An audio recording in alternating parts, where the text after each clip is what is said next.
팀 경기장 도시양.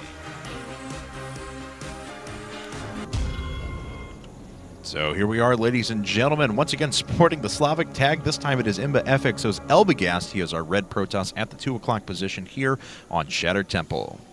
And his opponent over at the 8 o'clock is Vile.Yong, the winner of game number 1. He's our yellow Protoss player, and we are moving into PvP action here.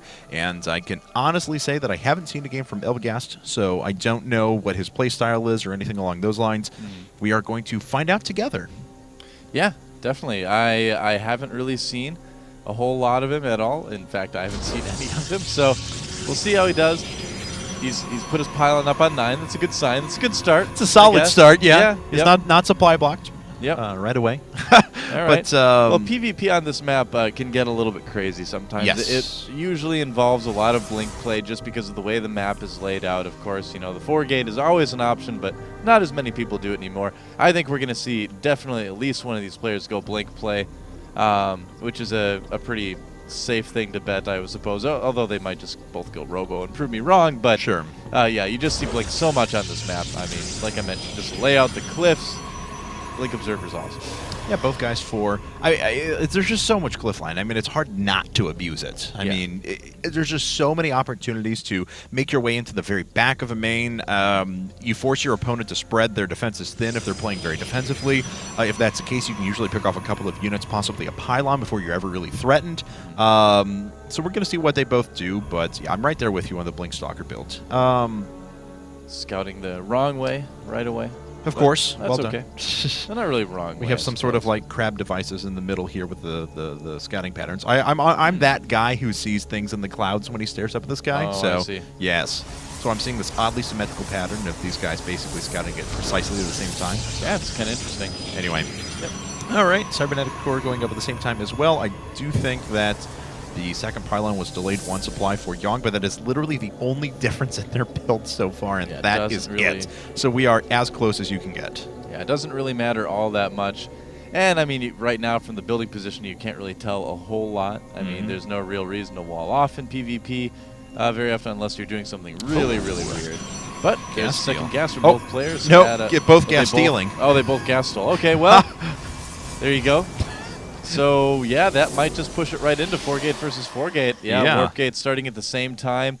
And with that gas steal, we'll still see if either of them really decide to try to take that down pretty quickly. Looks like Yong wants to get rid of it, and they both are. All right. Now, you can actually still do the, like, Dignitas Bishu when he all-killed Millennium in Team Arena Challenge 1. He did this crazy build on Tal'Dorei Malter, which was Mass, Zealot, and Immortal, and it works off of 1 gas for a little while. You can put down your second gas a little bit later. Haven't seen a lot of other players go after it, but it was actually a very clever way to defeat an offensive 4-gate. So we'll see if something similar comes out here. This simulator just outside the range on those gateways. 4-gate from Elbegast, and Yong sees the second gateway. Yes, he does. Yep. And 4-gate out of his opponent. Yep, I guess we are just going to see 4-gate versus 4-gate this game. Now, one of them could try to do it defensively, and you know, instead of offensively, and then just expand off of it after holding off some pressure. But I've got a feeling both of these guys are going to end up being pretty aggressive with this. I agree with you. I think we would have seen second gas by now if either of them were going heavy sentries or teching or anything like that. Oh, yeah. So let's see here. Oh, unfortunately, Yong is actually very supply blocked and has not started a pylon in a long period of time. Elbegast got a second gas, though, so that's kind of interesting. Yes, he did, as a matter of fact. Came a little bit later, but we'll give him a few additional stalkers when this comes. But like you said, pretty bad supply block for Yong. That's kind of the opposite of what you want to happen right now. I mean, if you are 4-gating, I suppose you don't really need the supply right now. I mean, it's not that huge of a deal because your Warp Gate research isn't quite finished yet. Or actually, is it finished right now? Yeah, it is, actually. It is. Okay, he just warped in 4 stalkers, yeah. All right, there we go, yeah. And by the time this next pylon finishes up with Chronobus, he should be able to use that. Oh, but wow, Elbegast has a great engagement here. 1 stalker goes down for free. Oh, if he can get that Pro 2, that'll be so helpful. And he does get it. Very nice. All right, it looks like he's going to push out a little bit further. Just taking out the threat of that Zealot allows him to be so aggressive now with this. In fact, it turns Yong completely home. We do actually have Robo now following this up for Elbegast. Yeah, after losing that probe and that Zealot, Yong does decide to throw down a second gas and kind of give up the 4-gate. I think that's a good decision. If you get that far behind in the unit count, and you're like, well, it was only 1 Zealot and 1 probe, that's actually really far behind in 4-gate versus 4-gate. So, yeah, he did make the right decision to kind of pull back. And go for something different, but now he's going to be behind on whatever tech he decides to do. I agree with you 100%. I mean, incremental advantages are so important in mirror matchups, and this pylon's going to go down as well. That will once again supply block Yong, who has not had any intention of throwing down another pylon. In fact, putting down his own Robo, but... wow, 60 seconds later than his opponent. Yeah, his finish is basically right when Yong's starts. So. Yes.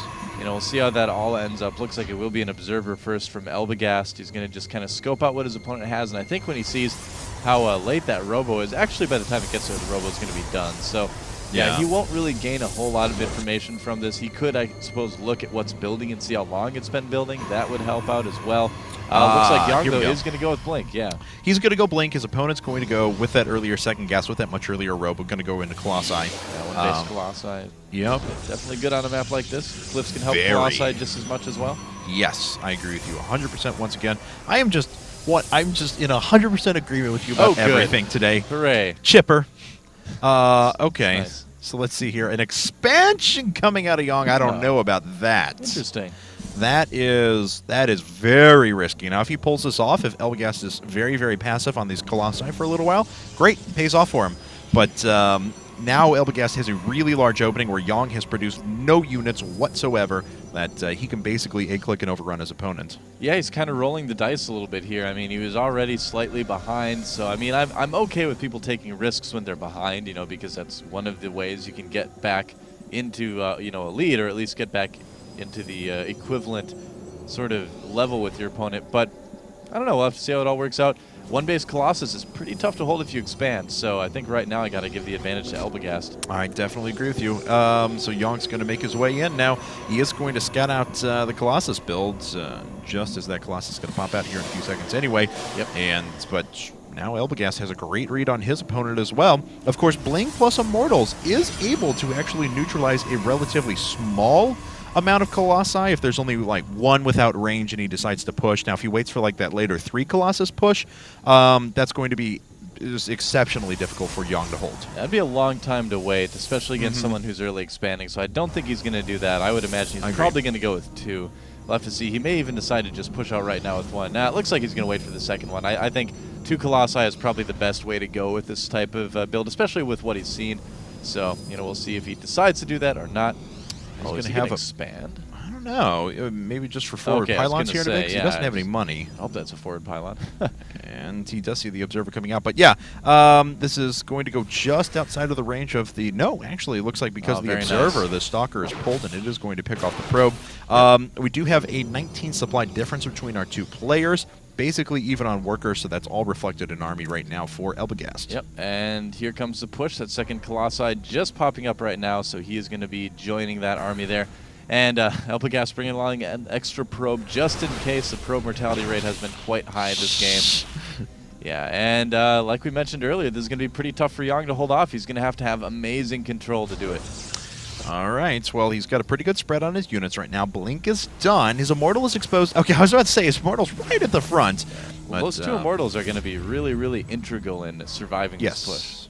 And let's see, reinforcements making their way out now as well. Observer picks up on those. That forward pylon finishing just in time for a warp-in of, well, 1 unit. A Zealot. Yes. Yes! Forward position achieved. Actually, here comes another Sentry and 2 Zealots. Oh, did get the Observer, too. That's also helpful, denying a little bit more information there. And here we go. Looks like the Colossi, of course, can give the vision to the high ground, and Elbegast trying to find a good time to engage, but Vile.Yong has a nice concave there. Oh, catching the Immortal, that helps. Yeah, very much so, as that's the primary damage dealer, especially even to the Colossi if you can close with them. The Blink Stalkers just aren't really doing much because there is vision of the high ground right now. The Immortals just really haven't been in the fight, neutralized without taking out really any units. They were firing primarily on a couple of Zealots, and they're obviously not nearly as good against Zealots, and there it is, GG. Yep.